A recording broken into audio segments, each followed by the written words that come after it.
Hello everybody, this is Toys R Us, and for this new figure showcase and review we're going to be looking at the Studio Series KSI Widow figure. So we're going to have a detailed look at her in both of her modes, help you decide how you want to display her. We're going to have a look how you can store and use her weapons in both modes. We're then of course going to be comparing and seeing how she scales with other figures in other toy lines and indeed Studio Series figures as well.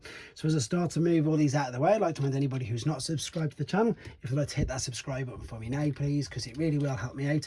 And also once again to give a huge thanks to Indemand Toys and Hasbro for this amazing opportunity. Before we look at the figure, we need to look at the packaging, and once again we've got the uniform Studio Series box. All the deluxe ones are pretty much the same size, so they will all fit, as I say, uniformed in a nice long line. If you're going back to being a mint and seal box collector, they've got the windows back in, there's no numbers on them, but you can see it does say there Age of Extinction, and of course there's no backdrop things either in these new boxes anymore. Artwork on this looks fantastic, she looks great, and of course the McLaren, let's be honest, looks beautiful as well.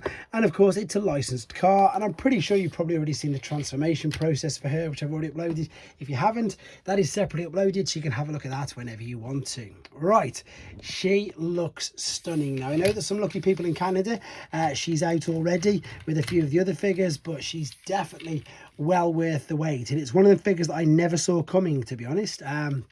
I felt they pretty much done most of the cast. Obviously it's great that we're now going to get the new improved Dinobots, etc., but she does look really good. Now mine, if I'm being completely honest, does have a couple of little gaps. That could be because mine's like an early test piece sample, if you know what I mean, but she's still, you know, they're not gaping, there's nothing popping off, etc., like that. It is just, I'm not sure if this is the, as I say, if it's like this in the finished article, we'll see it, but it's not too bad. Maybe it's just me as well, not pushing down too hard. I'm always sometimes a little bit, well, even more extra careful with toys that aren't mine, in honesty. But look at the rims are perfect, the tires look great, everything's pretty much tucked away inside, really quite neat, to be honest. We've got the official McLaren symbol, well, saying on the back there. We've got the translucent windows. Now I like translucent windows, and in honesty I haven't really found many issues with translucent plastic since at least 2011, but of course you guys can let me know in the comments if I'm totally wrong. My Jazz from 86 is okay, etc. Maybe I'm just getting away with it, but I like this because there's not too much going on there. You can see the windscreen wiper, the detail on the car is brilliant, and yeah, unfortunately I've sold pretty much most of my in fact, yeah, all of my Age of Extinction figures, so I'm just going to have to do some comparisons with some other movie bots or other different Studio Series bots at first, and then we'll bring in a few other toys as well. So of course, yeah, about your right size for your deluxe. Obviously Bumblebee tends to always be quite a bit smaller. Now what I tend to do is use a lot of Bumblebee and Optimus Prime figures, because let's be honest, most people have at least one of those. So yeah, as you can see, easily a normal size deluxe figure, nowhere near anything like a Voyager size, which of course Sweeps is there, but of course again not as big as the other deluxe figures from other toy lines, more like as I say, exactly what your standard ones are classed as now, to be honest. And I think, to be honest, there's not much more to say or show you with that. What I do need to show you though is the weapon storage, because I think that is very clever. Let me just lift this up again a second, and this has got a lot of panel folding, which I think works really well, in honesty. So there are the weapons, they do fit. Let me take them out because we're going to need them for robot mode anyway. There is most of the robot, and you can see you've got them huge square, where are they? I need to fold this totally out of the way.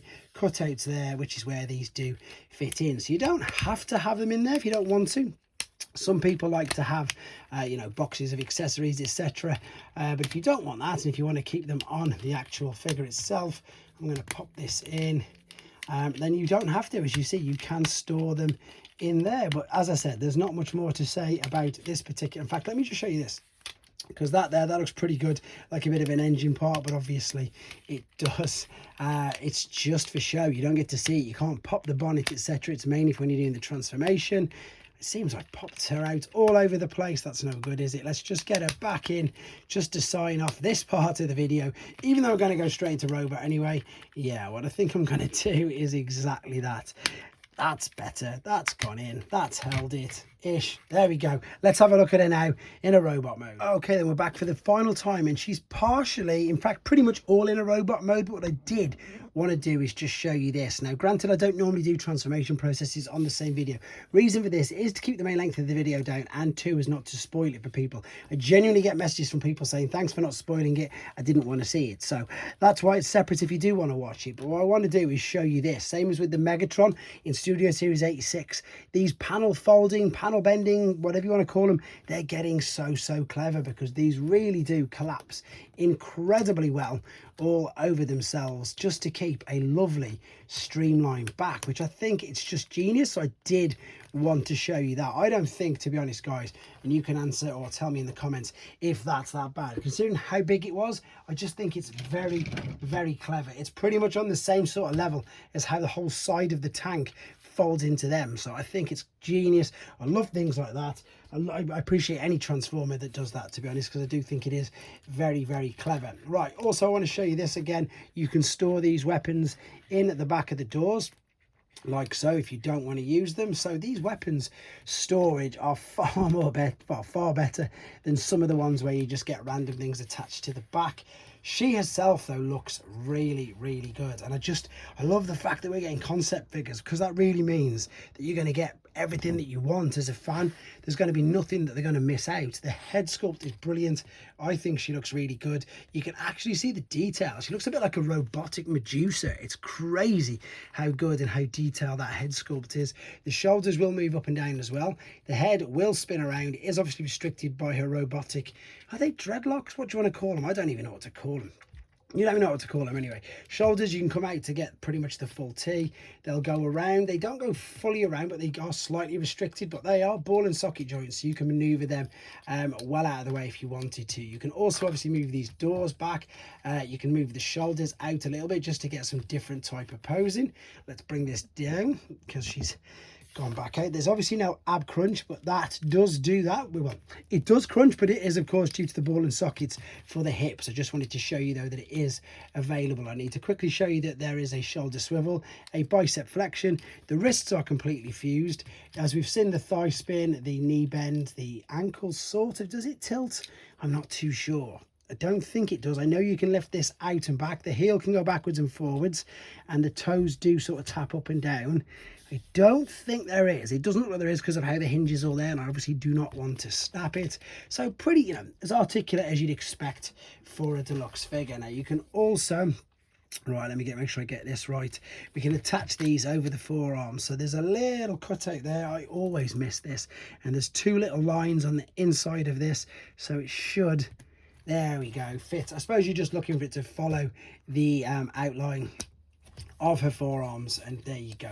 It's not too bad at all. The only thing with this, it's not really blast effect compatible, but to be honest, I don't really think of any movie figures, as in Studio Series, the live action ones which use blast effects. I know they tend to use it a lot on the other toy lines, but just for a bit of fun, we can put Megatron in her hand, because she does have a 5mm port hand, which of course means now that, yeah, it's industry standard. You can mess around and put whatever you want in there. That sweeps. Doesn't look anywhere near as good, that bright blue colour, does it? But I think you can get away with it. Megatron looks pretty good on it. With regards to anything else, as in what else you can do, I'm not too sure. As I say, I think the plastic, the see-through parts, gets away with it. I'm a fan of it if it works. What I'm not a fan of is if it's translucent plastic and you can see a robot head staring right up at you. I don't think that's obviously any good. You know, same as again in all figures, sometimes you can see hands and feet, etc. That's one of the big things that Bumblebee unfortunately suffers for in a lot of his iterations, you know, from the Jeep, etc. You can see the fists underneath, same as you can see Trailbreakers from, you know, the Generations toy line, etc. So as I said, unfortunately no Age of Extinction figures, but I've got a few figures here just to give you an idea of size. Mainly Bumblebee there, as you can tell. The ones I've got pretty much left. Let me just pan out a teeny bit, lift this up. I did have Prime. Where's he gone? That's a Rise of the Beasts one. And then what I will do very quickly, even though they're totally different toy lines, I do this anyway. Again, same as the Bumblebees, this just tends to give you an idea of how big the figure is, because most people have always got at least one Prime.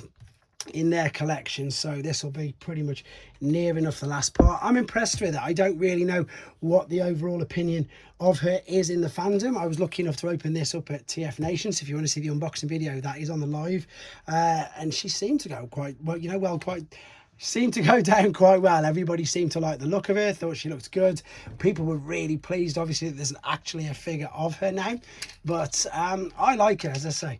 Whether or not I'll be buying one and keeping one for my collection, as I've sold most of mine, I do not know. But I do like this concept of us getting concept art figures, because it means that we can, as I've already said, get a load of them figures that we perhaps never thought we would do. But that's all I've got to say about her. I think she looks good. I think she looks great in both modes, to be honest. You guys let me know what you think in the comments. This was a quick look at your KSI Widow, or Widowmaker as I think she was called before.